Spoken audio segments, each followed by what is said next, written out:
हरे कृष्णा। आप सभी पर कान्हा जी का आशीर्वाद सदैव बना रहे। आज सुनिए माघ मास महात्म्य में आगे की कथा।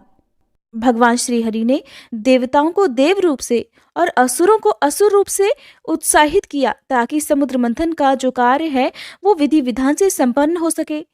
इधर पर्वत के ऊपर दूसरे पर्वत के समान बनकर सहस्त्र बाहु भगवान अपने हाथों से मंद्राचल को दबाकर स्थित हो गए। उस समय आकाश में ब्रह्मा, शंकर और इंद्र देव आदि उनकी स्तुति और उनके ऊपर पुष्पों की वर्षा करने लगे। इस प्रकार भगवान ने पर्वत के ऊपर उसको दबाकर रखने वाले के रूप में, नीचे उसकी आधार कच्छप के रूप में, देवता और असुरों के शरीर में उनकी शक्ति के रूप में, पर्वत में दृढ़ता के रूप में और नेति बने हुए वासुकी नाग में निद्रा के रूप में, जिससे उसे कष्ट न हो, प्रवेश करके सब ओर से सबको शक्ति संपन्न कर दिया। अब वे अपने बल के मद से उन्मत्त होकर मंत्राचल के द्वारा बड़े वेग से समुद्र मंथन करने लगे। उस समय समुद्र और उसमें रहने वाले मगरमच्छ, मछली आदि जीव क्षुब्ध हो उठे।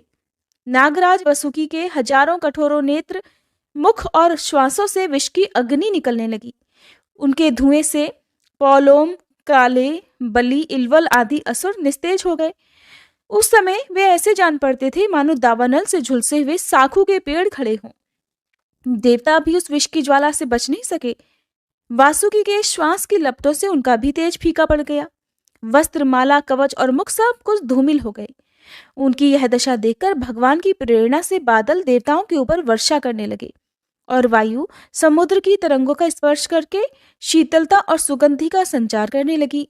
इस प्रकार देवता और असुरों के समुद्र मंथन करने पर भी जब अमृत नहीं निकला, तब स्वयं अजित भगवान समुद्र मंथन करने लगे। मेघ के समान सांवले शरीर पर सुनहला पीतांबर, कानों में बिजली के समान चमकते हुए कुंडल, सिर पर लहराते हुए घुंघराले बाल, नेत्रों में लाल लाल रेखाएं और गले में वनमाला सुशोभित हो रही थी। संपूर्ण जगत को अभेदान देने वाले अपने विश्व विजयी भुजदंडों से वासुकी नाग को पकड़कर और कूर्म रूप से पर्वत को धारण कर जब भगवान मंद्राचल की मथानी से समुद्र मंथन करने लगे, उस समय वे दूसरे पर्वतराज के समान बड़े ही सुंदर लग रहे थे। जब अजित भगवान ने इस प्रकार समुद्र मंथन किया, तब समुद्र में बड़ी खलबली मच गई। मछली, मगर, सांप और कछुए भयभीत होकर ऊपर आ गए और इधर उधर भागने लगे। तिमी, तिमिंगल आदि मत्स्य, समुद्री हाथी और ग्रह व्याकुल हो गए। उसी समय पहले पहल हलाहल नाम का अत्यंत उग्र विष निकला। वह अत्यंत उग्र विष दिशा विदिशा में ऊपर नीचे सर्वत्र उड़ने और फैलने लगा। इस असहनीय विष से बचने का कोई उपाय भी नहीं था। भयभीत होकर संपूर्ण प्रजा और प्रजापति किसी के द्वारा त्राण न मिलने पर भगवान सदाशिव की शरण में गए। भगवान शंकर देवी सती के साथ कैलाश पर्वत पर विराजमान थे। बड़े बड़े ऋषि मुनि उनकी सेवा कर रहे थे। वे वहां तीनों लोकों के अभ्युदय और मोक्ष के लिए तपस्या कर रहे थे। प्रजापतियों ने उनका दर्शन करके उनकी स्तुति करते हुए उन्हें प्रणाम किया। प्रजापतियों ने भगवान शंकर की स्तुति इस प्रकार की: देवताओं के आराध्य देव, हे महादेव, आप समस्त प्राणियों के आत्मा और उनके जीवन दाता हैं। हम लोग आपकी शरण में आए हैं। त्रिलोकी को भस्म करने वाले इस उग्र विष से आप हमारी रक्षा कीजिए। सारे जगत को बांधने और मुक्त करने में एकमात्र आप ही समर्थ हैं। इसलिए विवेकी पुरुष आपकी ही आराधना करते हैं, क्योंकि आप शरणागत की पीड़ा नष्ट करने वाले और जगत गुरु हैं। प्रभु, अपनी गुणमयी शक्ति से इस जगत की सृष्टि, स्थिति और प्रलय करने के लिए आप अनंत एक रस होने पर भी ब्रह्मा, विष्णु, शिव आदि नाम धारण कर लेते हैं। आपके अलावा सृष्टि भी और कुछ नहीं है, क्योंकि आप आत्मा हैं। अनेक शक्तियों के द्वारा आप ही जगत रूप में प्रतीत हो रहे हैं, क्योंकि आप ईश्वर हैं, सर्व समर्थ हैं। प्रभु, आपने कामदेव, दक्ष के यज्ञ, त्रिपुरासुर और कालकोर विष, जिसको आप अभी अभी अवश्य ही पी जाएंगे, और अनेक जीवद्रोही असुरों को नष्ट कर दिया है। परंतु ये कहने से आपकी कोई स्तुति नहीं होती, क्योंकि प्रलय के समय आपका बनाया हुआ ये विश्व आपके ही नेत्र से निकली हुई आग की चिंगारी और लपट से जलकर भस्म हो जाता है, और आप इस प्रकार ध्यान मगन रहते हैं कि मानो आपको इसका पता ही न चलता हो। श्री सुखदेव जी कहते हैं, हे परीक्षित, प्रजा का ये संकट देखकर समस्त प्राणियों के अकारण बंधु देवाधिदेव भगवान शंकर के हृदय में कृपावश बड़ी व्यथा हुई। फिर उन्होंने अपनी प्रिया सती से ये बात कही। शिव जी ने कहा, देवी, ये तो बड़े दुख की बात है। देखो तो सही, समुद्र मंथन से निकले हुए कालकूट विष के कारण हमारी प्रजा पर कितना बड़ा दुख आ पड़ा है, और ये बेचारे किसी प्रकार बस अपने प्राणों की रक्षा करना चाहते हैं। और इस समय मेरा ये कर्तव्य है कि मैं इन्हें निर्भय कर दूं। जिनके पास शक्ति सामर्थ्य है, उनके जीवन की सफलता तो इसी में है कि वे दीन दुखियों की रक्षा करें। सज्जन पुरुष अपने क्षण भंगुर प्राणों की बलि देकर भी दूसरे प्राणियों के प्राण की रक्षा किया करते हैं। कल्याणी, अपने ही मोह की माया में फंसकर संसार के प्राणी मोहित हो रहे हैं और एक दूसरे से बैर की गांठ बांधकर बैठे हुए हैं। उनके ऊपर जो कृपा करता है, उस पर सर्वात्मा भगवान श्री कृष्ण प्रसन्न होते हैं, और जब भगवान प्रसन्न हो जाते हैं, तब चराचर जगत के साथ मैं भी प्रसन्न हो जाता हूँ। इसलिए अभी अभी मैं इस विष को पान करता हूँ, जिससे मेरी प्रजा का कल्याण हो सके। श्री सुखदेव जी कहते हैं, विश्व के जीवन दाता भगवान शंकर इस प्रकार देवी सती से प्रस्ताव करके उस विष को पीने के लिए तैयार हो गए। देवी तो उनका प्रभाव जानती ही थी। उन्होंने हृदय से इस बात का अनुमोदन किया। भगवान शंकर बड़े कृपालु हैं और उन्हीं की शक्ति से सभी प्राणी जीवित भी रहते हैं। उन्होंने उस तीक्ष्ण हलाहल विष को अपनी हथेली पर उठाया और उसे पी गए। वह विष जल का पाप मल था। उसने शंकर जी पर भी अपना प्रभाव प्रकट कर दिया। उससे उनका कंठ नीला पड़ गया, परंतु वह तो प्रजा का कल्याण करने वाले भगवान शंकर के लिए भी आभूषण रूप हो गया। परोपकारी सज्जन अक्सर अपनी प्रजा का दुख दूर करने के लिए स्वयं दुख झेल लेते हैं, परंतु ये दुख नहीं है, ये तो सबके हृदय में विराजमान भगवान की परम आराधना है। देवाधिदेव भगवान शंकर सबकी कामना पूर्ण करने वाले हैं। उनका ये कल्याणकारी अद्भुत कर्म सुनकर संपूर्ण प्रजा, दक्ष कन्या सती, ब्रह्मा जी और स्वयं विष्णु भगवान भी उनकी प्रशंसा करने लगे। जिस समय भगवान शंकर विषपान कर रहे थे, उस समय उनके हाथ से थोड़ा सा विष टपक पड़ा था, जिसे बिच्छू, सांप और अन्य विषैले जीवों ने और विषैली औषधियों ने ग्रहण कर लिया। श्री सुखदेव जी कहते हैं कि इस प्रकार जब भगवान शंकर ने विष पी लिया, तब देवता और असुरों को बड़ी प्रसन्नता हुई। वे फिर से नए उत्साह में भरकर समुद्र मथने लगे। अब समुद्र से कामधेनु प्रकट हुई। वह अग्निहोत्र की सामग्री उत्पन्न करने वाली थी, इसलिए ब्रह्मलोक तक पहुंचाने वाले यज्ञ के लिए उपयोगी पवित्र घी, दूध आदि प्राप्त करने के लिए ब्रह्मवादी ऋषियों ने उसे ग्रहण किया। उसके बाद उच्चैः श्रवा नामक घोड़ा निकला। वह चंद्रमा के समान सफेद रंग का था। राजा बलि ने उसे लेने की इच्छा प्रकट की। देवराज इंद्र ने उसकी चाह नहीं की, क्योंकि भगवान ने पहले से ही सिखा रखा था। फिर ऐरावत नाम का श्रेष्ठ हाथी निकला, जिसके बड़े बड़े 4 दांत थे, जो उज्जवल वर्ण कैलाश की शोभा को भी मात देता था। तत्पश्चात कौस्तुभ नामक पद्मराग मणि समुद्र से निकली। उस मणि को अपने हृदय पर धारण करने के लिए अजित भगवान ने उसे लेना चाहा। हे परीक्षित, इसके बाद स्वर्गलोक की शोभा बढ़ाने वाला कल्प वृक्ष निकला।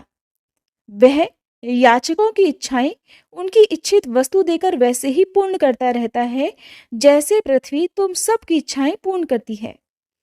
फिर अप्सराएं प्रकट हुई। वे सुंदर वस्त्रों से सुसज्जित और गले में स्वर्ण हार पहने हुए थी। वे अपनी मनोहर चाल और विलास भरी चितवन से देवताओं को सुख पहुंचाने वाली हुई। इसके बाद शोभा की मूर्ति स्वयं भगवती लक्ष्मी देवी प्रकट हुई। वे भगवान की नित्य शक्ति हैं। उनकी बिजली के समान चमकीली छटा से दिशाएं जगमगा उठी। उनके सौंदर्य, औदार्य, यौवन, रूप, रंग और महिमा से सबका मन खिंच गया। देवता, असुर, मनुष्य सभी ने चाहा कि ये हमें मिल जाए। स्वयं इंद्र अपने हाथों उनके बैठने के लिए बड़ा विचित्र आसन भी ले आए। श्रेष्ठ नदियों ने मूर्तिमान होकर उनके अभिषेक के लिए सोने के घड़ों में भर भर कर पवित्र जल ला दिया। पृथ्वी ने अभिषेक के लिए सभी औषधियां दी। गौओं ने पंचगव्य और वसंत ऋतु ने चैत्र वैशाख में होने वाले सभी फूल फल उपस्थित कर दिए। इन सामग्रियों से ऋषियों ने विधि पूर्वक उनका अभिषेक किया। गंधर्वों ने मंगलमय संगीत की तान छेड़ दी। नर्तकियां नाच गान गाने लगी। बादल सदेह होकर मृदंग, डमरू, ढोल, नगाड़े, नरसिंगे, शंख, वेणु और वीणा बड़े जोर से बजाने लगे। तब भगवती लक्ष्मी देवी हाथ में कमल लेकर सिंहासन पर विराजमान हो गई। दिग्गजों ने जल से भरे कलशों से उनको स्नान कराया। उस समय ब्राह्मणगण वेद मंत्रों का पाठ कर रहे थे। समुद्र ने पीले रेशमी वस्त्र उनको पहनने के लिए दिए। वरुण ने ऐसी वैजयंती माला समर्पित की जिसकी मधुर सुगंध से भौरे भी मतवाले हो रहे थे। प्रजापति विश्वकर्मा ने तरह तरह के गहने, सरस्वती जी ने मोतियों का हार, ब्रह्मा जी ने कमल और नागों ने 2 कुंडल समर्पित किए। इसके बाद लक्ष्मी जी ब्राह्मणों के स्वस्त्यन पाठ कर चुकने पर अपने हाथों में कमल की माला लेकर उसे सर्वगुण संपन्न पुरुष के गले में डालने चली। माला के आसपास उसकी सुगंध से मतवाले होकर भौरे गुजार कर रहे थे। उस समय लक्ष्मी जी के मुख की शोभा अवर्णनीय हो रही थी। सुंदर कपोलों पर कुंडल लटक रहे थे।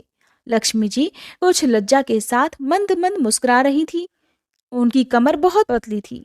जब वे इधर उधर चलती थी तब उनकी पायजेब से बड़ी मधुर झनकार निकलती थी। ऐसा लगता था मानो कोई सोने की लता इधर उधर घूम फिर रही है। वे चाहती थी कि कोई मुझे निर्दोष और समस्त उत्तम गुणों से नित्ययुक्त अविनाशी पुरुष मिले तो मैं उसे अपना आश्रय बनाऊं, उसका वरण करूं। परंतु गंधर्व, यक्ष, असुर, सिद्ध, चारण, देवता आदि में कोई भी वैसा पुरुष उन्हें नहीं मिला। तब वे मन ही मन सोचने लगी कि कोई तपस्वी तो हैं, परंतु उन्होंने क्रोध पर विजय नहीं प्राप्त की है। किन्हीं में ज्ञान तो है, परंतु वे पूरे अनासक्त नहीं हैं। कोई कोई हैं तो बड़े महत्वशाली, परंतु वे काम को नहीं जीत सके हैं। किन्हीं में ऐश्वर्य भी बहुत है, परंतु वह ऐश्वर्य ही किस काम का जब उन्हें दूसरों का ही सहारा लेना पड़ता है। किन्हीं में धर्माचरण तो है, परंतु प्राणियों के प्रति वे प्रेम का पूरा बर्ताव नहीं करते। त्याग तो है, परंतु केवल त्याग ही तो मुक्ति का कारण नहीं है। किन्हीं किन्हीं में वीरता भी है, परंतु वे भी काल के पंजे से बाहर नहीं है। अवश्य ही कुछ महात्माओं में विषयासक्ति नहीं है। किसी किसी ऋषि ने तो आयु बहुत लंबी प्राप्त कर ली है, परंतु उनका शील मंगल भी मेरे योग्य नहीं है। किन्हीं किन्हीं में शील मंगल भी है, परंतु उनकी आयु का कुछ ठिकाना नहीं। अवश्य ही किन्हीं में दोनों ही बातें हैं, परंतु वे अमंगल वेश में रहते हैं। रहे एक भगवान विष्णु, तो उनमें तो सभी मंगलमय गुण नित्य निवास करते हैं, परंतु वे तो मुझे चाहते ही नहीं।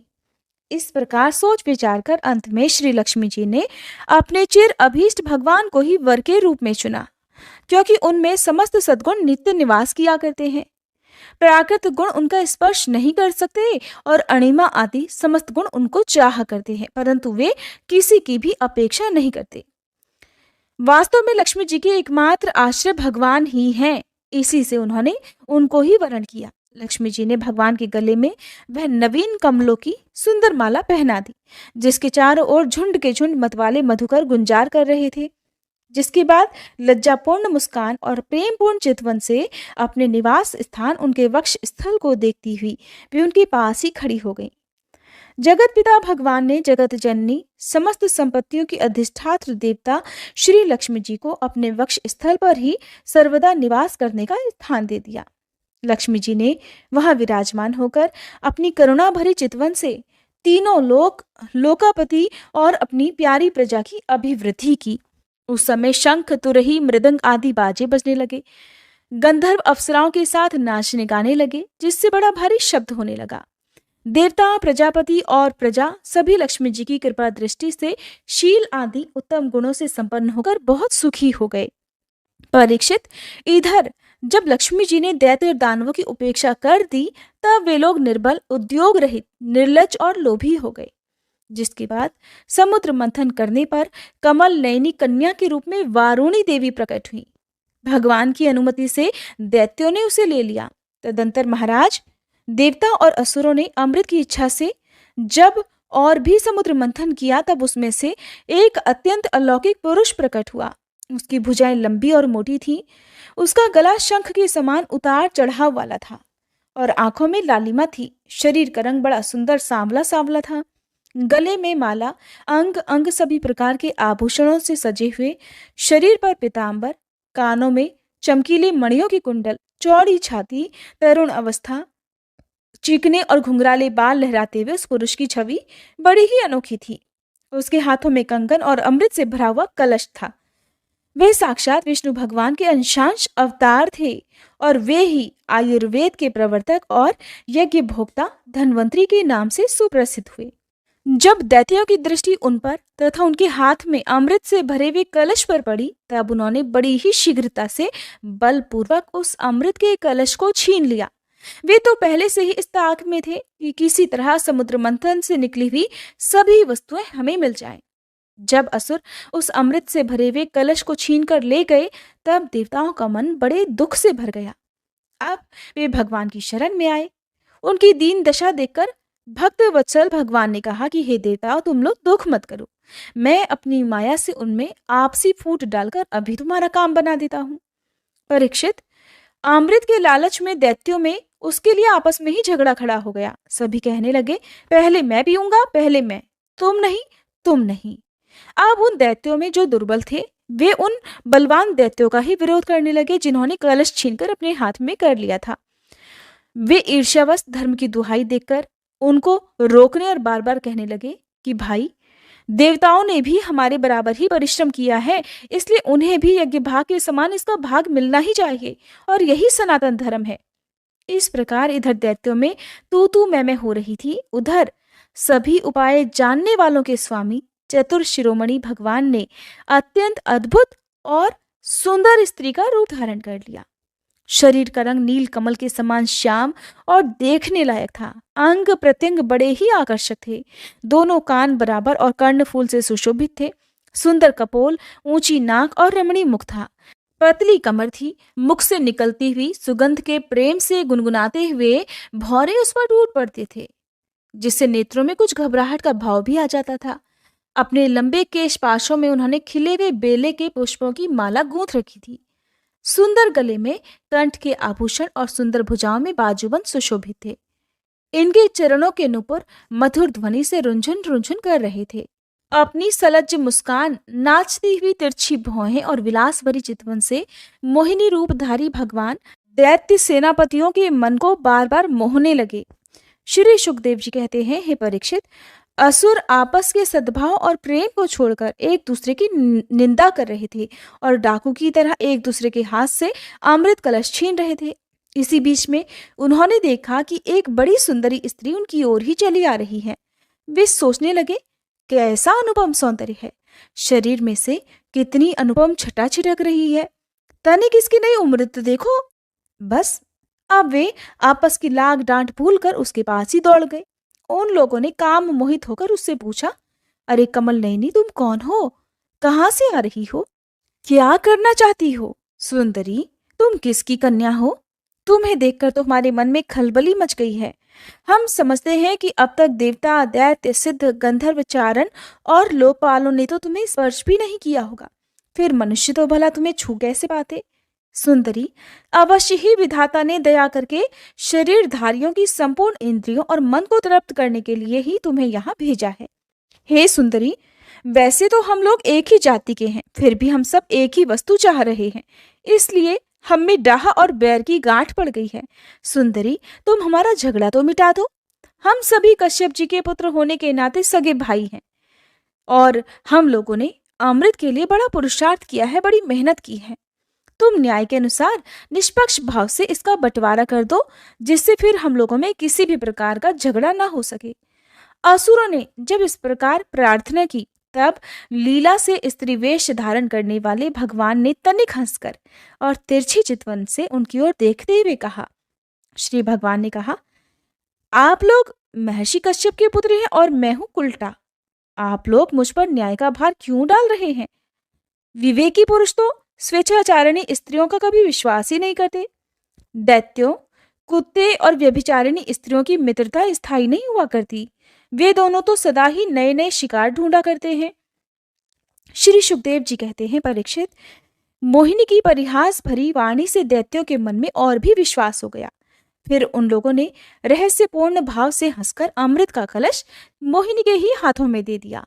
भगवान ने अमृत का कलश अपने हाथ में लेकर थोड़ा सा मुस्कुराते हुए मीठी वाणी से कहा, मैं उचित या अनुचित जो कुछ भी करूं, वह सब यदि तुम लोगों को स्वीकार हो तो मैं यह अमृत बांट सकती हूँ। बड़े बड़े दैत्यों ने मोहिनी की ये मीठी बात सुनकर उसकी बारीकी नहीं समझी, इसलिए सभी ने एक स्वर से कह दिया, स्वीकार है। इसका कारण ये था कि उन्हें मोहिनी के वास्तविक स्वरूप का पता ही नहीं था। इसके बाद एक दिन का उपवास करके सबने स्नान किया, भविष्य से अग्नि में हवन किया, गौ ब्राह्मण और समस्त प्राणियों को घास चारा अन्न धन आदि का यथा योग्य दान दिया और ब्राह्मणों से स्वस्ति वाचन कराया। अपनी अपनी रुचि के अनुसार सब ने नए नए वस्त्र धारण किए और इसके बाद सुंदर सुंदर आभूषण धारण करके सब के सब उन कुशा के आसनों पर बैठ गए, जिसका अगला हिस्सा पूर्व की ओर था।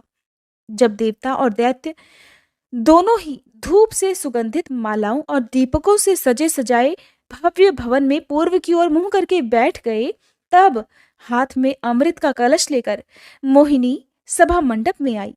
वह एक बड़ी सुंदर साड़ी पहने हुई थी। नितंबों के भार के कारण वह धीरे धीरे चल रही थी।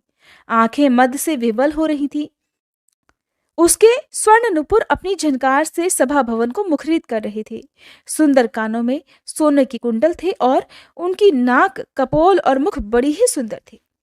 स्वयं परदेवता भगवान मोहिनी के रूप में ऐसे जान पड़ते थे मानो लक्ष्मी जी की कोई श्रेष्ठ सखी ही वहां आ गई हूं। मोहिनी ने अपनी मुस्कान भरी चितवन से देवता और दैत्यों की ओर देखा तो वे सब के सब मोहित हो गए। भगवान ने अब मोहिनी रूप में ये विचार किया कि असुर तो जन्म से ही क्रूर स्वभाव वाले हैं, इनको अमृत पिलाना सांपों को दूध पिलाने के समान बड़ा अन्याय होगा, इसलिए उन्होंने असुरों को अमृत में भाग नहीं दिया।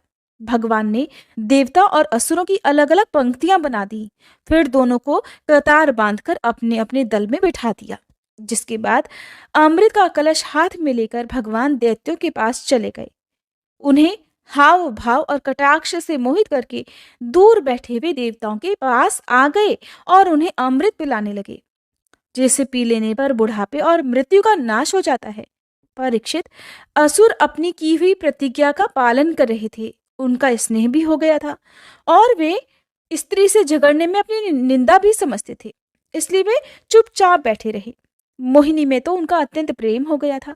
वे डर रहे थे कि कहीं उससे हमारा प्रेम संबंध टूट ना जाए, कहीं मोहिनी रुष्ट ना हो जाए। मोहिनी ने भी पहले उन लोगों का बड़ा सम्मान किया था, इससे वे और भी बंध गए थे। यही कारण है कि उन्होंने ऐसा करते हुए भी मोहिनी को कोई अप्रिय बात नहीं कही। जिस समय भगवान देवताओं को अमृत पिला रहे थे, उसी समय राहु दैत्य देवताओं का वेश बनाकर उनके बीच में आ बैठा और देवताओं के साथ उसने भी अमृत पी लिया। उसी क्षण चंद्रमा और सूर्य देव ने उसकी पोल खोल दी। अमृत पिलाते पिलाते ही भगवान ने अपने तीखी धार वाले चक्र से उसका सिर काट डाला। अमृत का संसर्ग न होने से उसका धड़ नीचे गिर गया, परंतु सिर अमर हो गया और ब्रह्मा जी ने उसे ग्रह बना दिया। वही राहु पर्व के दिन अर्थात पूर्णिमा और अमावस्या को बैर भाव से बदला लेने के लिए चंद्रमा और सूर्य पर आक्रमण किया करता है। जब देवताओं ने अमृत पी लिया, तब समस्त लोगों को जीवन दान देने वाले भगवान ने बड़े बड़े दैत्यों के सामने ही मोहिनी रूप त्याग कर अपना वास्तविक रूप धारण कर लिया। हे परीक्षित, देखो, देवता और दैत्य दोनों ने एक ही समय एक ही स्थान पर एक ही प्रयोजन और एक ही वस्तु के विचार से एक ही कर्म किया था, परंतु फल में बड़ा भेद हो गया। उनमें से देवताओं ने तो बड़ी आसानी से अपने परिश्रम का फल अमृत प्राप्त कर लिया, क्योंकि उन्होंने भगवान के चरण कमलों की रज का सहारा लिया था। परंतु उससे विमुख होने के कारण परिश्रम करने पर भी असुरगण अमृत का पान करने से वंचित ही रहे। मनुष्य अपने प्राण, धन, धर्म, कर्म, मन और वाणी आदि से शरीर और पुत्र आदि के लिए जो कुछ भी करता है वो व्यर्थ ही होता है, क्योंकि इसके मूल में भेद बुद्धि बनी रहती है। परंतु उन्हीं प्राण आदि वस्तुओं के द्वारा अगर भगवान के लिए कुछ किया जाता है तो वह सब भेदभाव से रहित होने के कारण अपने शरीर, पुत्र और समस्त संसार के लिए सफल हो जाता है। जैसे वृक्ष की जड़ में पानी देने से उसका तना, टहनियां और पत्ते सब के सब सिंच जाते हैं, वैसे ही भगवान के लिए कर्म करने से वे सब के लिए हो जाते हैं। श्री सुखदेव जी कहते हैं, हे परीक्षित, यद्यपि दानवों और दैत्यों ने बड़ी सावधानी से समुद्र मंथन का प्रयास किया था, फिर भी भगवान से विमुख होने के कारण उन्हें अमृत की प्राप्ति नहीं हो पाई। राजन, भगवान ने समुद्र को मथकर अमृत निकाला और अपने निज जन देवताओं को पिला दिया। फिर सबके देखते ही देखते वे गरुड़ पर सवार होकर वहां से चले गए। जब दैत्यों ने देखा कि हमारे शत्रुओं को तो बड़ी सफलता मिल गई, इस बात को वे सह नहीं सके। उन्होंने तुरंत ही अपने हथियार उठाए और देवताओं पर धावा बोल दिया। इधर देवताओं ने एक तो अमृत पीकर विशेष शक्ति प्राप्त कर ली थी, दूसरे उन्हें भगवान के चरण कमलों का सहारा तो था ही, बस वे भी अपने अस्त्र शस्त्रों से सुसज्जित होकर दैत्यों से भिड़ गए। हे परीक्षित, क्षीर सागर के तट पर बड़ा ही रोमांचकारी और अत्यंत भयंकर संग्राम हुआ। देवता और दैत्यों की वह घमासान लड़ाई ही देवासुर संग्राम के नाम से कही जाती है। दोनों ही एक दूसरे के प्रबल शत्रु हो रहे थे। दोनों ही क्रोध से भरे हुए थे। एक दूसरे को आमने सामने पाकर तलवार, बाण और अन्य अनेकानेक अस्त्र शस्त्रों से एक दूसरे को चोट पहुंचाने लगे। उस समय लड़ाई में शंख, तुरही, मृदंग, नगाड़े और डमरू बड़े जोर से बजने लगे। हाथियों की चिंगाड़, घोड़ों की हिनहिनाहट, रथों की घरघराहट और पैदल सेना की चिल्लाहट से बड़ा कोलाहल मच गया। रणभूमि में रथियों के साथ रथी, पैदलों के साथ पैदल, घुड़सवार के साथ घुड़सवार और हाथी वालों के साथ हाथी वाले भिड़ गए। उनमें से कोई कोई वीर ऊंटों पर, हाथियों पर और गधों पर चढ़कर लड़ रहे थे। इस प्रकार जल, थल और आकाश में रहने वाले तथा देखने में भयंकर शरीर वाले बहुत से प्राणियों पर चढ़कर कई दैत्य दोनों सेनाओं में आगे आगे घुस गए। ये परीक्षित, उस समय रंग बिरंगी पताकाओं, स्फटिक मणि के समान श्वेत निर्मल छत्रों, रत्नों से जड़े हुए दंड वाले बहुमूल्य पंखों, मोर पंखों, चवरों और वायु से उड़ते हुए दुपट्टों, पगड़ी, कलंगी और आभूषण तथा सूर्य की किरणों से अत्यंत दमकते हुए उज्जवल शस्त्रों और वीरों की पंक्तियों के कारण देवता और असुरों की सेना ऐसी शोभायमान हो रही थी मानो जल और जंतुओं से भरे हुए दो महासागर लहरा रहे हों। परीक्षित, रणभूमि में दैत्यों के सेनापति विरोचन पुत्र बलि मय दानव के बनाए हुए वेहायस नामक विमान पर सवार हुए। वह विमान जहां चलने वाले की इच्छा होती वहीं पर पहुंच जाया करता था। युद्ध की समस्त सामग्रियां उसमें सुसज्जित थीं। परीक्षित, वह इतना आश्चर्यमय था कि कभी कभी तो दिखलाई पड़ता और कभी गायब हो जाता। वह इस समय कहाँ है? जब इस बात का अनुमान भी नहीं किया जा सकता था, तब भला बतलाया तो कैसे ही जा सकता था। उसी श्रेष्ठ विमान पर राजा बलि सवार थे। सभी बड़े बड़े सेनापति उनको चारों ओर से घेरे हुए थे। उस समय राजा बलि ऐसे जान पड़ते थे जैसे उदयाचल पर चंद्रमा विराजमान हो। उनके चारों ओर अपने अपने विमानों पर सेना की छोटी छोटी टुकड़ियों के स्वामी नमुची, शंबर, जंभ, उत्कल, मेघदुंदुभी, तारक आदि स्थित थे। ये सब के सब समुद्र मंथन में भी सम्मिलित थे, परंतु इन्हें अमृत का भाग नहीं मिला, केवल कलश ही हाथ लगा। इन सब असुरों ने एक नहीं अनेकों बार युद्ध में देवताओं को पराजित किया था, इसलिए वे बड़े उत्साह से सिहनाद करते हुए अपने घोर स्वर वाले शंख बजाने लगे। इंद्र ने देखा कि हमारे शत्रुओं का मन बढ़ रहा है, वे मदान्ध हो रहे हैं, तब उन्हें बड़ा क्रोध आया। वे अपने वाहन ऐरावत नामक दिग्गज पर सवार हुए। उसके कपोलों से मद बह रहा था, इसलिए इंद्र की ऐसी शोभा हुई मानो भगवान सूर्य उदयाचल पर आरूढ़ हो और उससे अनेकों झरने बह रहे हों। इंद्र के चारों ओर अपने अपने वाहन, ध्वजा और आयुध से युक्त देवगण और अपने अपने गणों के साथ वायु, अग्नि, वरुण आदि लोकपाल हो लिए। दोनों सेनाएं आमने सामने खड़ी हो गईं। दो दो की जोड़ियां बनाकर वे लोग लड़ने लगे। कोई आगे बढ़ रहा था तो कोई नाम ले लेकर ललकार रहा था। इस प्रकार असुर और देवता रणभूमि में द्वंद्व युद्ध और सामूहिक आक्रमण द्वारा एक दूसरे से भिड़कर परस्पर विजय की इच्छा से बड़े ही उत्साह से तीखे तलवार और भालों से प्रहार करने लगे। वे तरह तरह से युद्ध कर रहे थे। राजा बलि ने 10 बाण इंद्र पर, 3 उनके वाहन ऐरावत पर, 4 ऐरावत के 4 चरण रक्षकों पर और 1 मुख्य महावत पर इस प्रकार कुल 18 बाण छोड़े। इंद्र ने देखा कि बलि के तो बाण हमें घायल ही करना चाहते हैं, तब उन्होंने बड़ी फुर्ती से उतने ही तीखे भल्ल नामक बाणों से उनको वहां तक पहुंचने के पहले ही हंसते हंसते काट डाला। इंद्र की यह प्रशंसनीय फुर्ती देखकर राजा बलि और भी चिढ़ गए। उन्होंने एक बहुत बड़ी शक्ति जो बड़े भारी लूके के समान जल रही थी उसे उठाया, किंतु अभी तक वह उनके हाथ में ही थी, छूटने नहीं पाई थी कि इंद्र ने उसे भी काट डाला। फिर दैत्यराज बलि ने प्रलय की अग्नि के समान बड़ी भयानक आग की सृष्टि कर दी। वह बात की बात में वायु की सहायता से देवसेना को जलाने लगी। थोड़ी ही देर में ऐसा जान पड़ा कि प्रबल आंधी के थपेड़ों से समुद्र में बड़ी बड़ी लहरें और भयानक भंवर उठ रही हैं और वह अपनी मर्यादा छोड़कर चारों ओर से देवसेना को घेरता हुआ उमड़ा आ रहा है। इस प्रकार जब उन भयानक असुरों ने बहुत बड़ी माया की सृष्टि की और स्वयं अपनी ही माया के प्रभाव से छिप गए, न दिखने के कारण उन पर प्रहार भी नहीं किया जा सकता था, तब देवताओं के सैनिक बहुत दुखी हो गए।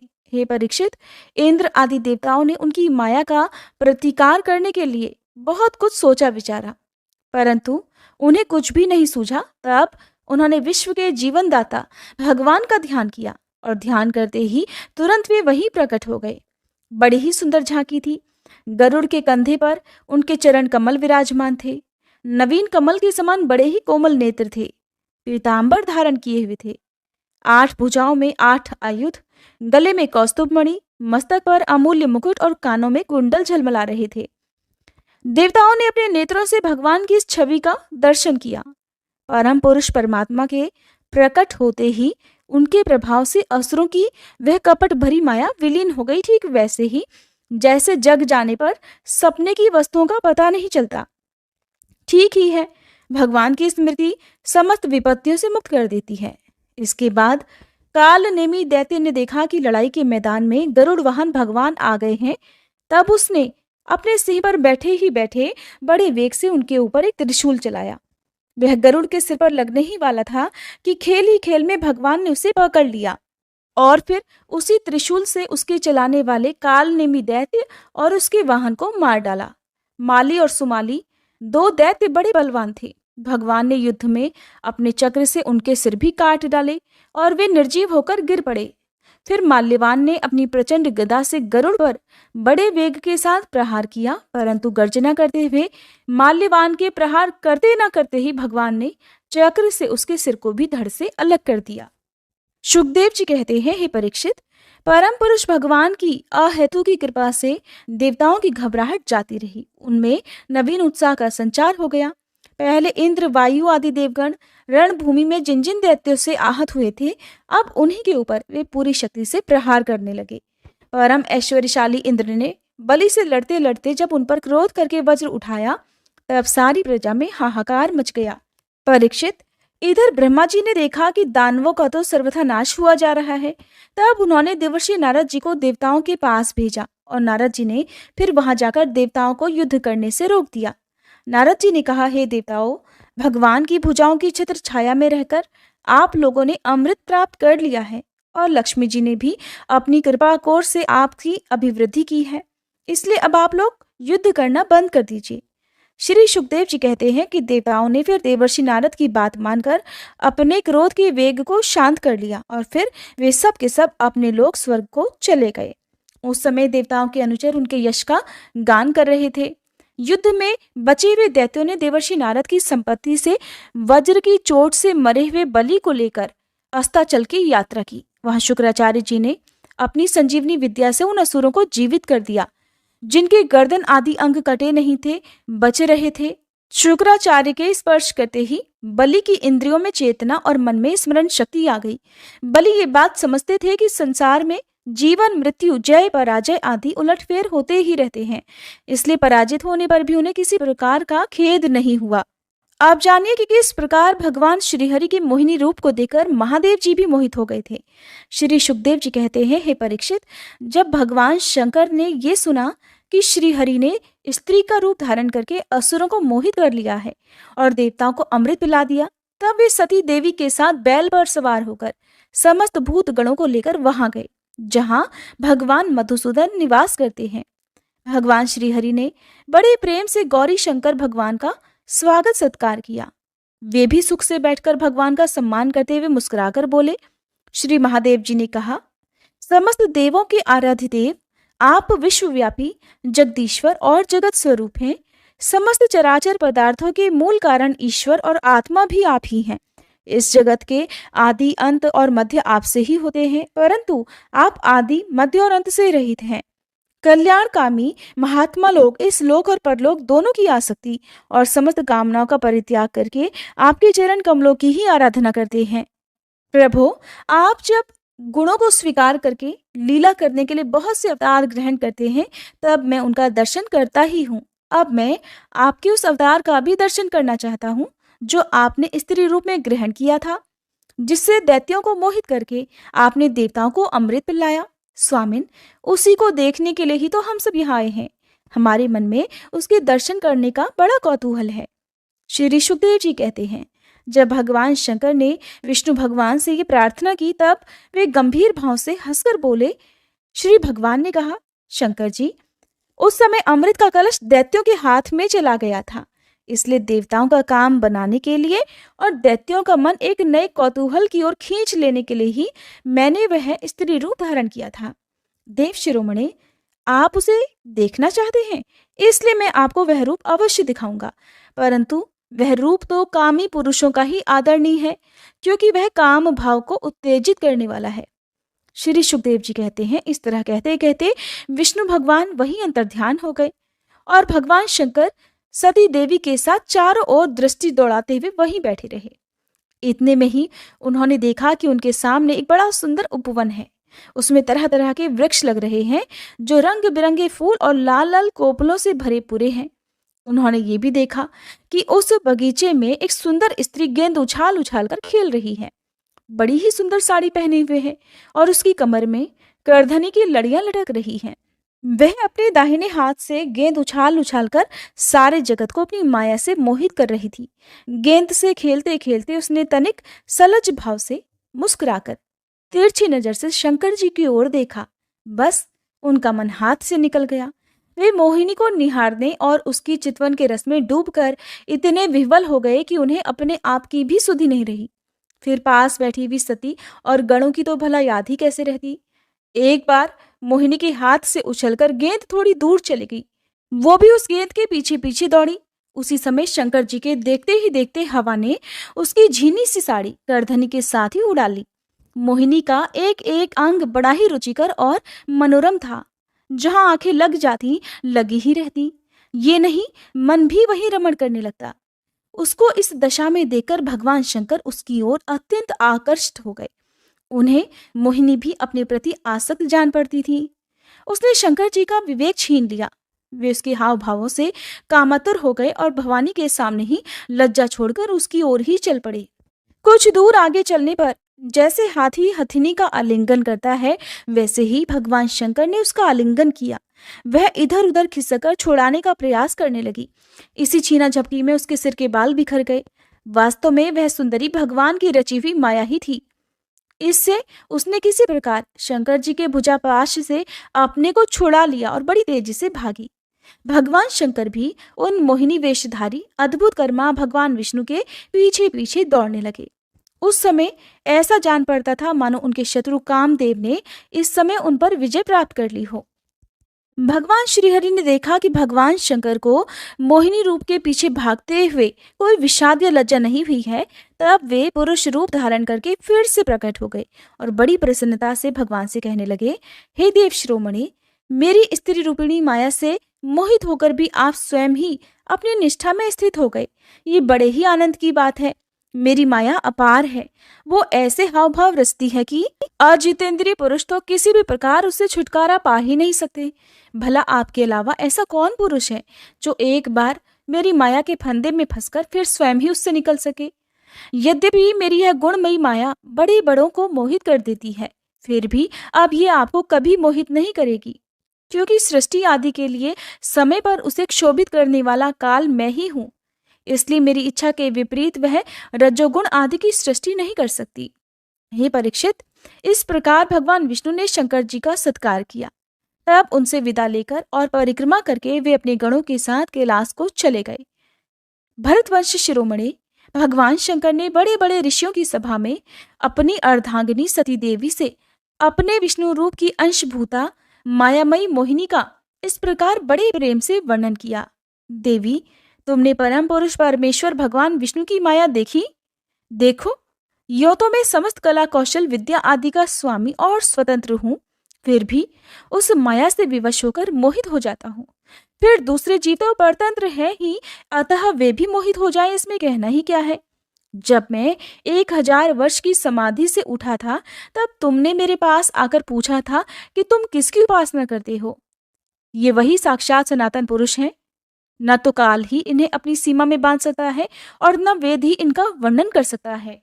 श्री सुखदेव जी कहते हैं, हे प्रिय परीक्षित, मैंने विष्णु भगवान की यह ऐश्वर्यपूर्ण लीला तुमको सुनाई, जिसमें समुद्र मंथन के समय अपनी पीठ पर मंद्राचल धारण करने वाले भगवान का वर्णन है।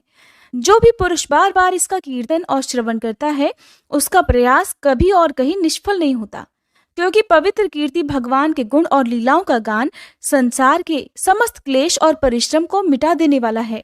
दुष्ट पुरुषों को भगवान के चरण कमलों की प्राप्ति कभी नहीं हो सकती। वे तो भक्तिभाव से युक्त पुरुष को ही प्राप्त होते हैं।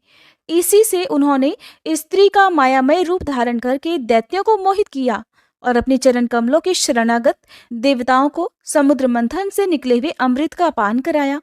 केवल उन्हीं की बात नहीं, चाहे जो भी उनके चरणों की शरण ग्रहण करता है, वे उसकी समस्त कामनाएं पूर्ण कर देते हैं। मैं उन प्रभु के चरण कमलों में नमस्कार करता हूँ। राजा परीक्षित ने पूछा, भगवान, आपके द्वारा वर्णित ये मनु, मनुपुत्र, सप्तऋषि आदि अपने अपने मनवंतर में किसके द्वारा नियुक्त होकर कौन कौन सा काम किस तरह करते हैं, ये आप कृपा करके मुझे बताइए। श्री सुखदेव जी ने कहा, हे परीक्षित, मनु, मनुपुत्र, सप्तऋषि और देवता सबको नियुक्त करने वाले स्वयं भगवान ही हैं। राजन, भगवान के जिन यज्ञ पुरुष आदि अवतार शरीरों का वर्णन मैंने किया है, उन्हीं की प्रेरणा से मनु आदि विश्व व्यवस्था का संचालन करते हैं। चतुर्युगी के समय अंत में जब उलटफेर से श्रुतियां नष्ट प्रायः हो जाती हैं, तब सप्तऋषिगण अपनी तपस्या से पुनः उनका साक्षात्कार करते हैं। उन श्रुतियों से ही सनातन धर्म की रक्षा होती है।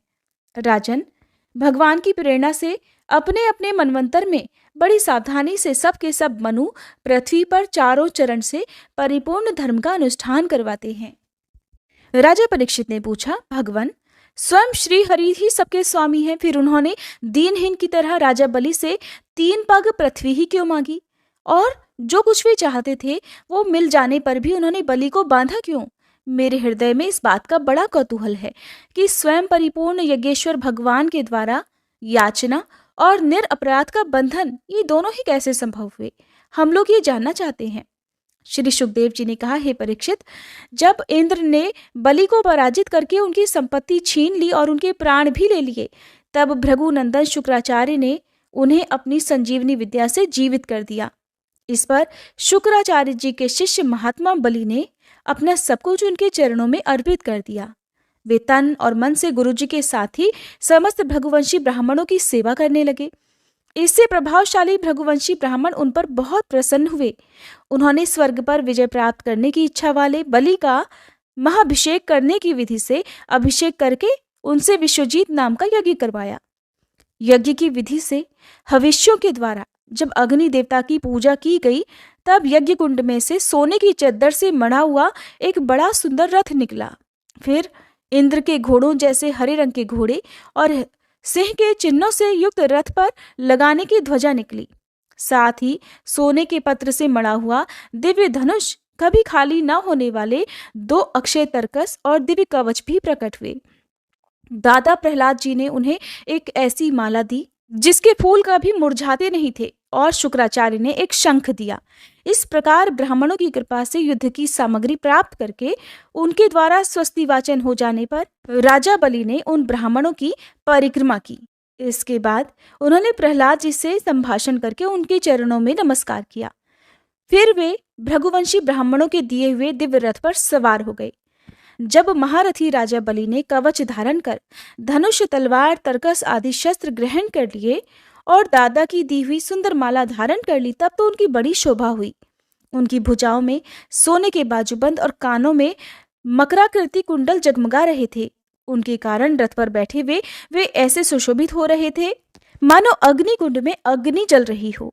उनके साथ उन्हीं के समान ऐश्वर्य, बल और विभूति वाले दैत्य सेनापति अपनी अपनी सेना साथ लेकर चल दिए।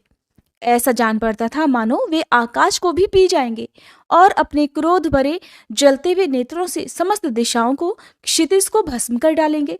राजा बलि ने इस प्रकार बहुत बड़ी आसुरी सेना को साथ लेकर उसका युद्ध के ढंग से संचालन किया और आकाश और अंतरिक्ष को कंपाते हुए सकल ऐश्वर्यों से परिपूर्ण इंद्रपुरी अमरावती पर चढ़ाई शुरू कर दी।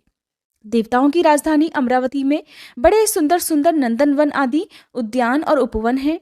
उन उद्यानों और उपवनों में पक्षियों के जोड़े चहकते रहते हैं। मधुलोभी भौरे मतवाले होकर गुनगुनाते रहते हैं। लाल लाल नए नए पत्तों, फूलों और पुष्पों से कल्प वृक्षों की शाखाएं लदी रहती हैं। वहां के सरोवरों में हंस, सारस, चकवे और बत्तखों की भीड़ लगी रहती है। उन्हीं में देवताओं के द्वारा सम्मानित देवांगनाएं जल क्रीड़ा करती रहती हैं। ज्योतिर्मय आकाश गंगा ने खाई की तरह अमरावती को चारों ओर से घेर रखा है। उसके चारों ओर सोने का परकोटा बना हुआ है जो बहुत ऊंचा है, जिसमें स्थान स्थान पर बड़ी बड़ी अटारियां लगी हुई हैं। सोने के किवाड़ द्वार द्वार पर लगे हुए हैं और स्फटिक मणि के गोपुर अर्थात नगर के बाहरी फाटक हैं। उसमें अलग अलग बड़े बड़े राजमार्ग हैं। स्वयं विश्वकर्मा जी ने ही उस पुरी का निर्माण किया है। सभा के स्थान, खेल के चबूतरे और रथ चलने के बड़े बड़े मार्गों से वह शोभायमान है। 10 करोड़ विमान उसमें सदा विद्यमान रहते हैं और मणियों के बड़े बड़े चौराहे और हीरे और मूंगे की वेदियां बनी हुई हैं। वहां की स्त्रियां सर्वदा 16 वर्ष की रहती हैं। उनका यौवन और सौंदर्य स्थिर रहता है। वे निर्मल वस्त्र पहनकर अपने रूप की छटा से इस प्रकार दैदीप्यमान होती हैं जैसे अपनी ज्वालाओं से अग्नि हुआ करती है। देवांगनाओं के जूड़े से गिरे हुए नए सुगंधित पुष्पों की सुगंध लेकर वहां के मार्गों में मंद मंद हवा चलती रहती है। सुनहली खिड़कियों में से अगर की सुगंध से युक्त सफेद धुआं निकल निकल कर वहां के मार्गों को ढक दिया करता है। उसी मार्ग से देवांगनाएं आती जाती हैं। जगह जगह पर मोतियों की झालरों से सजाए हुए चंदोवे तने रहते हैं। सोने की मणिमय पताकाएं फहरती रहती हैं। छज्जों पर अनेकों झंडियां लहराती रहती हैं। मोर, कबूतर और भौरे कलगान करते रहते हैं। देवांगनाओं के मधुर संगीत से वहां सदा ही मंगल छाया रहता है। उस पुरी में अधर्मी, दुष्ट, जीवद्रोही, ठग, मानी, कामी और लोभी कभी नहीं जा सकते। जो इन दोषों से रहित हैं केवल वे ही वहां जाते हैं। असुरों की सेना के स्वामी राजा बलि ने अपनी बहुत बड़ी सेना से बाहर की ओर सब ओर से अमरावती को घेर लिया और फिर इंद्र पत्नियों के हृदय में भय का संचार करते हुए उन्होंने शुक्राचार्य जी के दिए हुए महान शंख को बजाया। उस शंख की आवाज चारों ओर फैल गई। इंद्र ने देखा कि बलि ने युद्ध की बहुत बड़ी तैयारी की हुई है, इसलिए सब देवताओं के साथ वे अपने गुरु बृहस्पति जी के पास गए और उनसे बोले, भगवान, मेरे पुराने शत्रु बलि ने इस बार युद्ध की बहुत बड़ी तैयारी की है और मुझे तो ऐसा लगता है कि हम लोग उनका सामना नहीं कर सकेंगे। पता नहीं किस शक्ति से इनकी इतनी बढ़ती हो गई है। मैं देखता हूं कि इस समय बलि को कोई भी किसी प्रकार से रोक नहीं सकता। वे प्रलय की आग के समान बढ़ गए हैं और जान पड़ता है मुख से इस विश्व को भी पी जाएंगे, जीभ से 10 दिशाओं को चाट जाएंगे और नेत्रों की ज्वाला से दिशाओं को भस्म कर देंगे। गुरुवर, आप कृपा करके मुझे बतलाइए कि मेरे शत्रु की इतनी बढ़ती का, इतनी हिम्मत का, जिसे किसी भी प्रकार दबाया नहीं जा सकता है, क्या कारण हो सकता है? इसके शरीर, मन और इंद्रियों में इतना बल और इतना तेज कहाँ से आ गया कि इसने इतनी बड़ी तैयारी करके चढ़ाई कर दी है? देवगुरु बृहस्पति जी ने कहा, इंद्र, मैं तुम्हारे शत्रु बलि की उन्नति का कारण जानता हूँ। ब्रह्मवादी भृगुवंशियों ने अपने शिष्य बलि को महान तेज देकर शक्तियों का खजाना बना दिया है। सर्वशक्तिमान भगवान को छोड़कर तुम या तुम्हारे जैसा कोई और भी बलि के सामने उसी प्रकार नहीं ठहर सकता जैसे काल के सामने प्राणी नहीं ठहर पाते।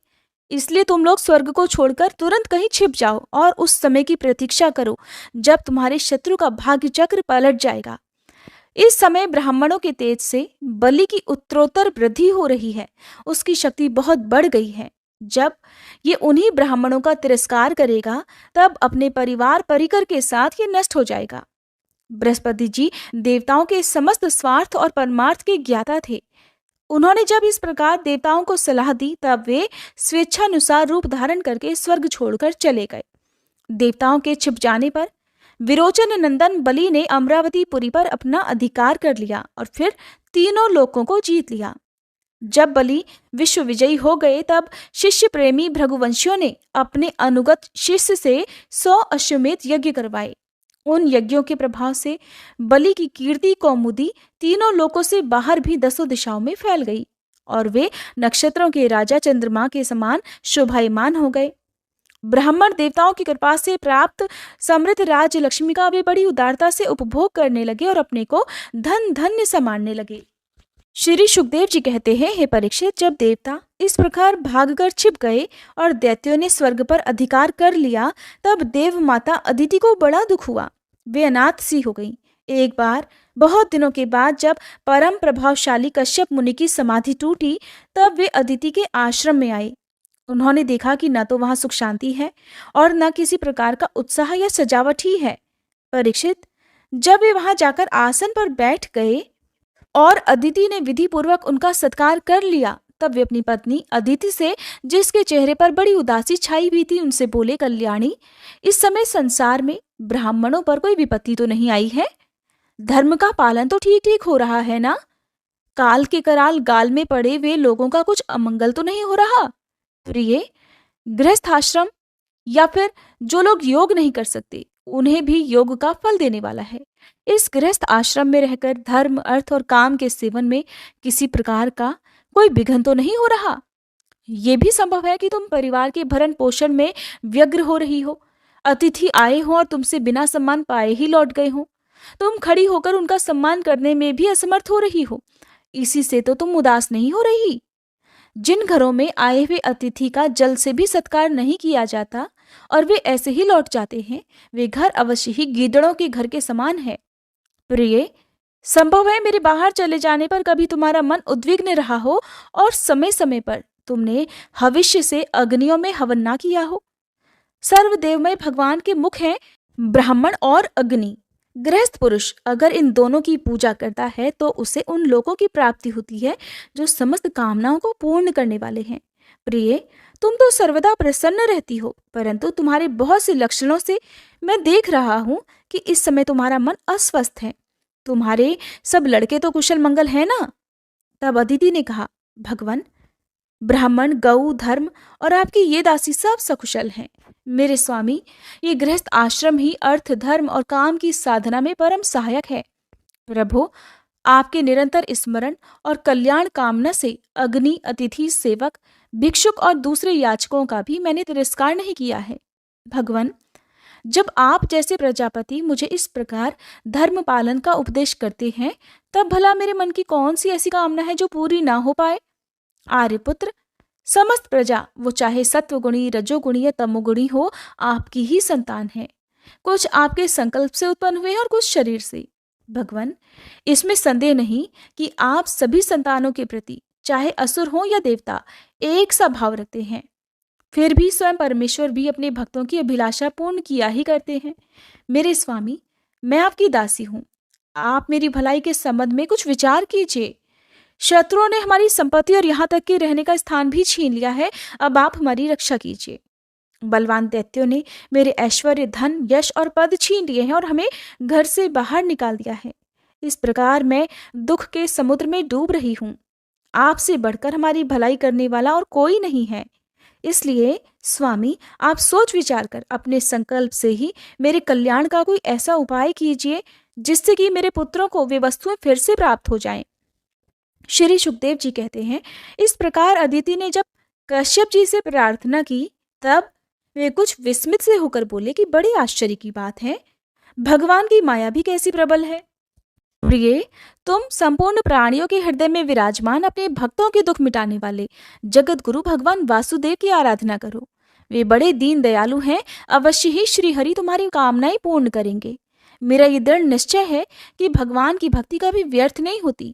इसके सिवा कोई दूसरा उपाय नहीं है। अदिति ने पूछा, भगवान, मैं जगदीश्वर भगवान की आराधना किस प्रकार करूं जिससे वे सत्य संकल्प प्रभु मेरा मनोरथ पूर्ण करें? पतिदेव, मैं अपने पुत्रों के साथ बहुत ही दुख भोग रही हूँ, जिससे वे शीघ्र ही मुझ पर प्रसन्न हो जाएं। उनकी आराधना वही विधि मुझे जरूर बतलाइए। तब कश्यप जी ने उन्हें बताया कि देवी, जब मुझे संतान की कामना हुई थी तब मैंने भगवान ब्रह्मा जी से यही बात पूछी थी। उन्होंने मुझे भगवान को प्रसन्न करने वाले जिस व्रत का उपदेश किया था वही मैं तुम्हें बताता हूँ। फाल्गुन के शुक्ल पक्ष में 12 दिन तक केवल दूध पीकर रहे और परम भक्ति से भगवान कमल नयन की पूजा करे। अमावस्या के दिन अगर मिल सके तो सूअर की खोदी हुई मिट्टी से अपना शरीर मलकर नदी में स्नान करे। हे देवी, प्राणियों को स्थान देने की इच्छा से वराह भगवान ने रसातल से तुम्हारा उद्धार किया था। तुम्हें मेरा नमस्कार है, तुम मेरे पापों को नष्ट कर दो। इस प्रकार स्तुति करके इसके बाद अपने नित्य और नैमित्तिक नियमों को पूरा करके एकाग्र मन से मूर्ति, वेदी, सूर्य, जल, अग्नि और गुरुदेव के रूप में भगवान की पूजा करें और फिर इस प्रकार स्तुति करें कि हे प्रभु, आप सर्वशक्तिमान हैं, अंतर्यामी और आराधनीय हैं। समस्त प्राणी आप में और आप समस्त प्राणियों में वास करते हैं, इसी से आपको वासुदेव कहते हैं। आप समस्त चराचर जगत और उसके कारण के भी साक्षी हैं। भगवान, मेरा आपको नमस्कार है। आप 24 गुणों के जानने वाले और गुणों की संख्या करने वाले सांख्य शास्त्र के प्रवर्तक हैं। आपको मेरा नमस्कार है। आप वह यज्ञ हैं जिसके प्रायणी और उदयनी ये 2 कर्म हैं। प्रातः, मध्याह्न और सायं ये 3 सवन ही 3 पाद हैं। चारों वेद 4 सिंह हैं। गायत्री आदि 7 छंद ही 7 हाथ हैं।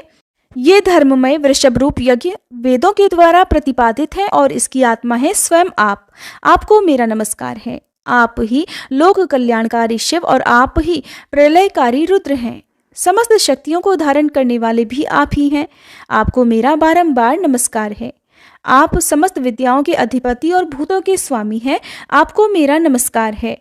आप सभी प्रकार के वर देने वाले हैं, वर देने वालों में श्रेष्ठ हैं और जीवों के एकमात्र वरणी हैं। आपको मेरा बारंबार प्रणाम है। जिनके चरण कमलों की सुगंध प्राप्त करने की इच्छा से समस्त देवता और स्वयं लक्ष्मी जी भी सेवा में लगी रहती हैं, वे भगवान मुझ पर प्रसन्न हों। प्रिय, भगवान ऋषिकेश का आह्वान पहले ही कर लें, फिर इन मंत्रों के द्वारा पाद्य, आचमन आदि के साथ श्रद्धा पूर्वक मन लगाकर पूजा करें। गंध, माला आदि से पूजा करके भगवान को दूध से स्नान कराएं। उसके बाद वस्त्र, यज्ञोपवीत, आभूषण, आचमन, गंध, धूप आदि के द्वारा द्वादक्षर मंत्र से भगवान की पूजा करें। अगर सामर्थ्य हो तो दूध में पकाए हुए या घी और गुड़ मिले हुए शाली के चावल का नैवेद्य लगाएं और उसी का द्वादक्षर मंत्र से हवन करें। उस नैवेद्य को भगवान के भक्तों में बांट दें या स्वयं भी ग्रहण कर लें। आचमन और पूजा के बाद फिर पान निवेदित करें। 108 बार द्वादक्षर मंत्र का जाप करें और स्तुतियों के द्वारा भगवान का स्तवन करें। परिक्रमा करके बड़े प्रेम और आनंद से भूमि पर लौटकर दंडवत प्रणाम करें। निर्माल्य को सिर से लगाकर देवता का विसर्जन करें। कम से कम 2 ब्राह्मणों को यथोचित रीति से खीर का भोजन कराएं। दक्षिणा आदि से उनका सत्कार करें। इसके बाद उनसे आज्ञा लेकर अपने इष्ट मित्रों के साथ बचे हुए अन्न को स्वयं ग्रहण करें। उस दिन ब्रह्मचर्य से रहें और दूसरे दिन प्रातःकाल ही स्नान आदि करके पवित्रता पूर्वक पूर्वोक्त विधि से एकाग्र होकर भगवान की पूजा करें। इस प्रकार जब तक व्रत समाप्त न हो तब तक दूध से स्नान कराकर हर दिन भगवान की पूजा करें। भगवान की पूजा में आदर बुद्धि रखते हुए केवल पयोव्रती रहकर ये व्रत रखना चाहिए। पूर्ववत प्रतिदिन हवन और ब्राह्मण भोजन भी कराना चाहिए। इस प्रकार पयोव्रती रहकर 12 दिन तक प्रतिदिन भगवान की आराधना, होम और पूजा करें और ब्राह्मण भोजन कराता रहे। फाल्गुन शुक्ल प्रतिपदा से त्रयोदशी पर्यंत ब्रह्मचर्य से रहे, पृथ्वी पर सोए और तीनों समय स्नान करे। झूठ न बोले, पापियों से बात न करे, पाप की बात न करे, छोटे बड़े सब प्रकार के भोगों का त्याग कर दे, किसी भी प्राणी को किसी प्रकार कष्ट न पहुंचाए। त्रयोदशी के दिन विधि जानने वाले ब्राह्मणों के द्वारा शास्त्रोक्त विधि से भगवान विष्णु को पंचामृत स्नान कराए। उस दिन धन का संकोच छोड़कर भगवान की बहुत बड़ी पूजा करनी चाहिए और दूध में खीर पकाकर विष्णु भगवान को अर्पित करनी चाहिए। अत्यंत एकाग्र मन से उसी पकाए हुए खीर के द्वारा भगवान का यजन करना चाहिए और उनको प्रसन्न करने वाले गुणयुक्त और स्वादिष्ट नैवेद्य अर्पित करने चाहिए। इसके बाद ज्ञान संपन्न आचार और ऋत्विजों को वस्त्र, आभूषण और गौ आदि देकर संतुष्ट करना चाहिए। प्रिय, इसे भी भगवान की आराधना ही समझो। प्रिय, आचार्य और ऋत्विजों को शुद्ध, सात्विक और गुणयुक्त भोजन कराना ही चाहिए। दूसरे ब्राह्मण और आए हुए अतिथियों को भी अपनी शक्ति और सामर्थ्य के अनुसार भोजन कराना चाहिए। जो चांडाल आदि अपने आप वहां आ गए हों उन सभी को और दीन, अंधे और असमर्थ पुरुषों को भी अन्न आदि देकर संतुष्ट करना चाहिए। जब सब लोग खा चुके तब उन सबके सत्कार को भगवान की प्रसन्नता का साधन समझते हुए अपने भाई बंधुओं के साथ स्वयं भोजन करें। प्रतिपदा से लेकर त्रयोदशी तक हर दिन नाच गान, बाजे गाजे, स्तुति, स्वस्ति वाचन और भगवत कथाओं से भगवान की पूजा करे और कराए। प्रिय, ये भगवान की श्रेष्ठ आराधना है। इसका नाम है पयोव्रत। ब्रह्मा जी ने मुझे जैसा बताया था वैसा ही मैंने तुम्हें बता दिया। देवी, तुम भाग्यवती हो। अपनी इंद्रियों को वश में करके शुद्ध भाव और श्रद्धापूर्ण मन से इस व्रत का भलीभांति अनुष्ठान करो और इसके द्वारा अविनाशी भगवान की आराधना करो। हे कल्याणी, ये व्रत भगवान को संतुष्ट करने वाला है, इसलिए इसका नाम है सर्व यज्ञ और सर्व व्रत। ये समस्त तपस्याओं का सार और मुख्य दान है। जिनसे भगवान प्रसन्न हो वे ही सच्चे नियम हैं, वे ही उत्तम यम हैं, वे ही वास्तव में तपस्या, दान, व्रत और यज्ञ हैं। इसलिए देवी, संयम और श्रद्धा से तुम इस व्रत का अनुष्ठान करो। भगवान शीघ्र ही तुम पर प्रसन्न होंगे और तुम्हारी अभिलाषा भी पूर्ण करेंगे। श्री सुखदेव जी कहते हैं, हे परीक्षित, अपने पतिदेव महर्षि कश्यप जी का उपदेश प्राप्त करके अदिति ने बड़ी सावधानी से 12 दिन तक इस व्रत का पालन किया। तब पुरुषोत्तम भगवान उसके सामने प्रकट हुए। हे परीक्षित, वे पीताम्बर धारण किए हुए थे, 4 भुजाएं थी और शंख चक्र गदा लिए हुए थे। अपने नेत्रों के सामने भगवान को सहसा प्रकट हुआ देख अदिति सादर उठ खड़ी हुई और फिर प्रेम से विह्वल होकर उसने पृथ्वी पर लौटकर उन्हें प्रणाम किया। फिर उठकर हाथ जोड़कर भगवान की स्तुति करने का प्रयास किया, परंतु नेत्रों में आनंद के आंसू उमड़ आए। उससे बोला नहीं गया। सारा शरीर पुलकित हो रहा था। दर्शन के आनंदोल्लास से उसके अंगों में कंपन होने लगा। वह चुपचाप खड़ी रही। परीक्षित, देवी अदिति अपने प्रेमपूर्ण नेत्रों से लक्ष्मीपति, विश्वपति, यज्ञेश्वर भगवान को इस प्रकार देख रही थी मानो वह उन्हें पी जाएगी। फिर बड़े प्रेम से, गदगद वाणी से धीरे धीरे उसने भगवान की स्तुति की। अदिति ने कहा, आप यज्ञ के स्वामी हैं और स्वयं यज्ञ भी आप ही हैं।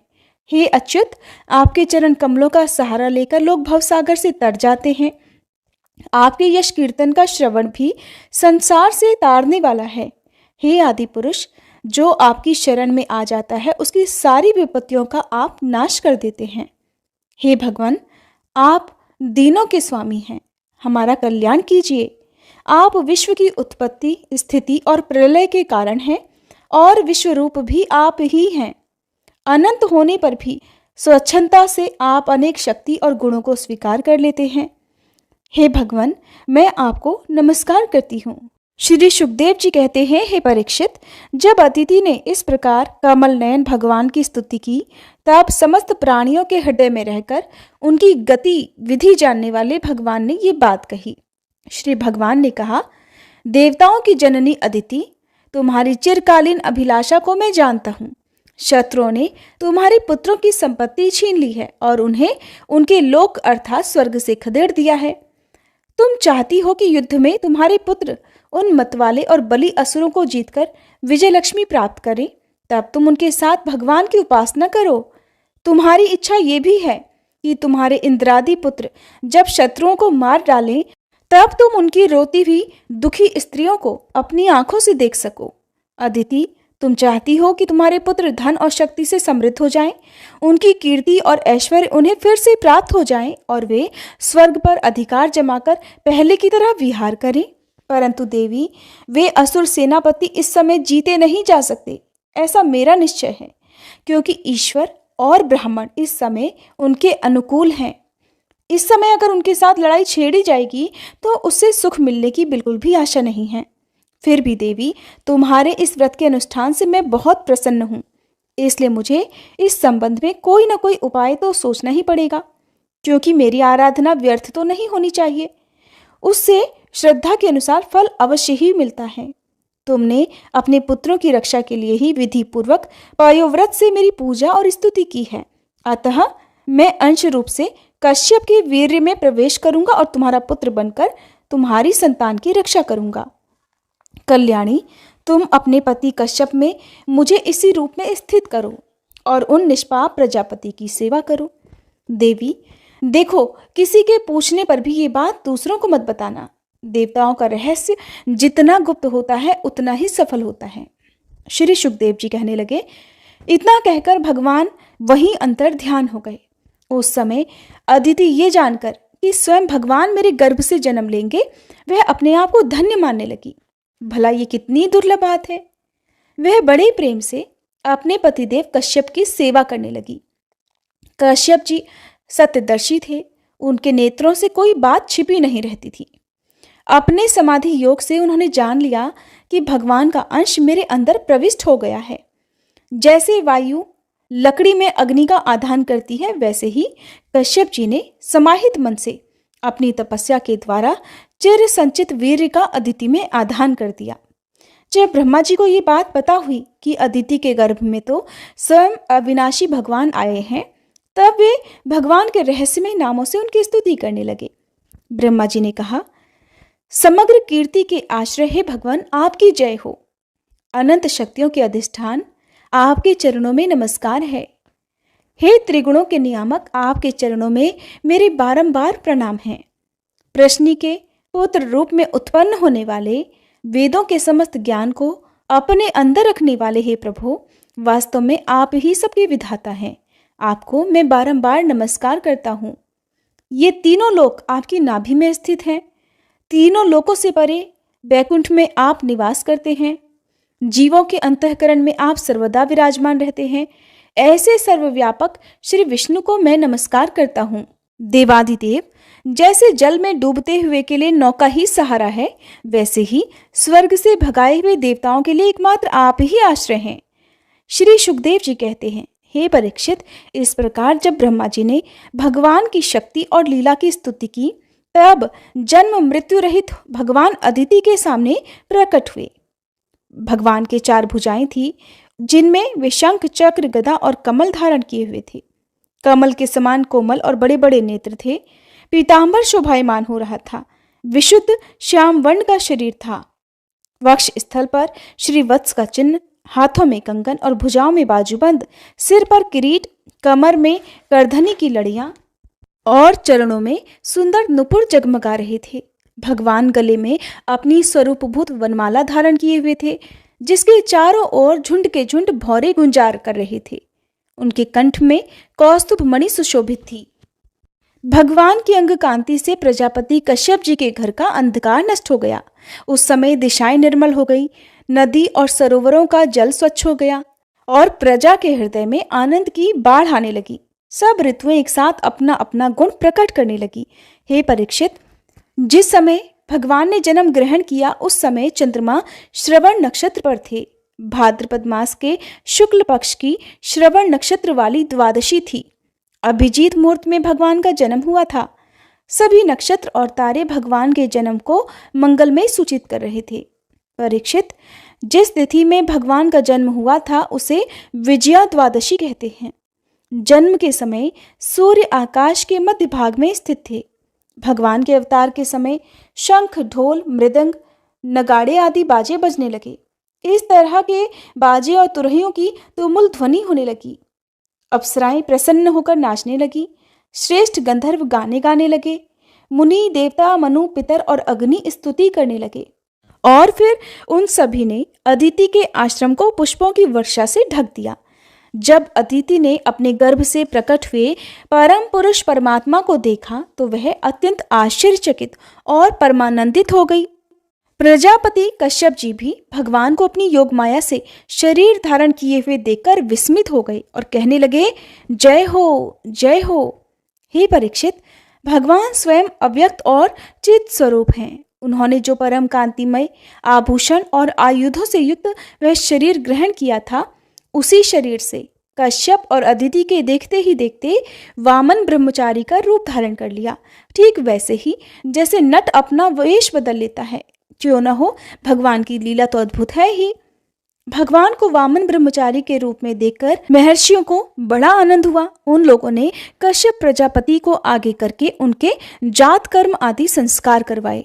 जब उनका उपनयन संस्कार होने लगा, तब गायत्री के अधिष्ठात्र देवता स्वयं सविता ने उन्हें गायत्री का उपदेश किया। देवगुरु बृहस्पति जी ने यज्ञोपवीत और कश्यप जी ने मेखला दी। पृथ्वी ने कृष्ण मृग का चर्म, वन के स्वामी चंद्रमा ने दंड, माता अदिति ने कौपीन और कटिवस्त्र और आकाश के अभिमानी देवता ने वामन वेशधारी भगवान को छत्र दिया। परीक्षित, अविनाशी प्रभु को ब्रह्मा जी ने कमंडलू, सप्त ऋषियों ने कुश और सरस्वती ने रुद्राक्ष की माला समर्पित की। इस रीति से जब वामन भगवान का उपनयन संस्कार हुआ तब यक्षराज कुबेर ने उनको भिक्षा का पात्र और सती शिरोमणि जगत जननी स्वयं भगवती उमा ने भिक्षा दी। इस प्रकार जब लोगों ने बटु वेशधारी भगवान का सम्मान किया तब वे ब्रह्म ऋषियों से भरी हुई सभा में अपने ब्रह्म तेज के कारण अत्यंत शोभायमान हुए। इसके बाद भगवान ने स्थापित और प्रज्वलित अग्नि का कुशों से परिसमूहन और परिस्तरण करके पूजा की और समिधाओं से हवन किया। हे परीक्षित, उसी समय भगवान ने सुना कि सब प्रकार की सामग्रियों से संपन्न यशस्वी बलि भृगुवंशी ब्राह्मणों के आदेशानुसार बहुत से अश्वमेध यज्ञ कर रहे हैं। तब उन्होंने वहां के लिए यात्रा प्रारंभ कर दी। भगवान समस्त शक्तियों से युक्त हैं। उनके चलने के समय उनके भार से पृथ्वी पग पग पर झुकने लगी। नर्मदा नदी के उत्तर तट पर भृगुकच्छ नाम का एक बड़ा सुंदर स्थान है। वहीं बलि के भृगुवंशी ऋत्विज श्रेष्ठ यज्ञ का अनुष्ठान करा रहे थे। उन लोगों ने दूर से ही वामन भगवान को देखा तो उन्हें ऐसा जान पड़ा मानो साक्षात सूर्य देव का उदय हो रहा हो। हे परीक्षित, वामन भगवान के तेज से ऋत्विज, यजमान और सदस्य सब के सब निस्तेज हो गए। वे लोग सोचने लगे कि कहीं यज्ञ देखने के लिए सूर्य, अग्नि या फिर सनत कुमार तो नहीं आ रहे हैं। भृगु के पुत्र शुक्राचार्य आदि अपने शिष्यों के साथ इसी प्रकार अनेकों कल्पनाएं कर रहे थे। उसी समय हाथ में छत्र, दंड और जल से भरा कमंडल लिए हुए वामन भगवान ने अश्वमेध यज्ञ के मंडप में प्रवेश किया। वे कमर में मूंज की मेखला और गले में यज्ञोपवीत धारण किए हुए थे। बगल में मृग चर्म था और सिर पर जटा थी। इसी प्रकार बौने ब्राह्मण के वेश में माया से ब्रह्मचारी बने हुए भगवान ने जब उनके यज्ञ मंडप में प्रवेश किया तब भृगुवंशी ब्राह्मण उन्हें देखकर अपने शिष्यों के साथ उनके तेज से प्रभावित और निष्प्रभ हो गए। वे सब के सब अग्नियों के साथ उठकर खड़े हो गए और उन्होंने वामन भगवान का स्वागत सत्कार किया। भगवान के लघु रूप के अनुरूप सारे अंग छोटे छोटे, बड़े ही मनोहर और दर्शनीय थे। उन्हें देखकर बलि को बड़ा आनंद हुआ और उन्होंने भगवान वामन को एक उत्तम आसन दिया। फिर स्वागत वाणी से उनका अभिनंदन करके उनके पांव पखारे और संग्रहित महापुरुषों को भी अत्यंत मनोहर लगने वाले वामन भगवान की पूजा की। भगवान के चरण कमलों का धोवन तो परम मंगलमय है। उससे जीवों के सारे पाप ताप धुल जाते हैं।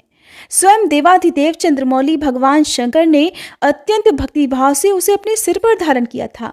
आज वही चरणामृत धर्म के मर्मज्ञ राजा बलि को प्राप्त हुआ तो उन्होंने बड़े प्रेम से उसे अपने मस्तक पर रख लिया। बलि ने कहा, हे ब्राह्मण कुमार, आप भले पधारे। मैं आपको नमस्कार करता हूँ। आज्ञा कीजिए, मैं आपकी क्या सेवा करूँ। आर्य, ऐसा जान पड़ता है कि बड़े बड़े ब्रह्म ऋषियों की तपस्या ही स्वयं मूर्तिमान होकर मेरे सामने आई है। आज आप मेरे घर पधारे, इससे तो मेरे पितर तृप्त हो गए। आज मेरा वंश पवित्र हो गया। आज मेरा ये यज्ञ सफल हो गया। हे ब्राह्मण कुमार, आपके पांव पखारने से मेरे सारे पाप धुल गए और विधि पूर्वक यज्ञ करने से, अग्नि में आहुति डालने से जो फल मिलता वह अनायास ही मिल गया। आपके इन नन्हे नन्हे चरणों से और इनके धोवन से पृथ्वी पवित्र हो गई। हे ब्राह्मण कुमार, ऐसा जान पड़ता है कि आप कुछ चाहते हैं। परम पूज्य ब्रह्मचारी जी, आप जो चाहते हो, गाय, सोना, सामग्रियों से सुसज्जित घर, पवित्र अन्न, पीने की वस्तु, विवाह के लिए ब्राह्मण की कन्या, संपत्तियों से भरे हुए गांव, घोड़े, हाथी या रथ, वो सब आप मुझसे मांग लीजिए। अवश्य ही वो सब कुछ आप मुझसे मांग सकते हैं। हरे कृष्णा। आज की कथा में बस इतना ही। इसके आगे की कथा सुनने के लिए कृपया आप अगले अध्याय के इंतजार जरूर कीजिएगा।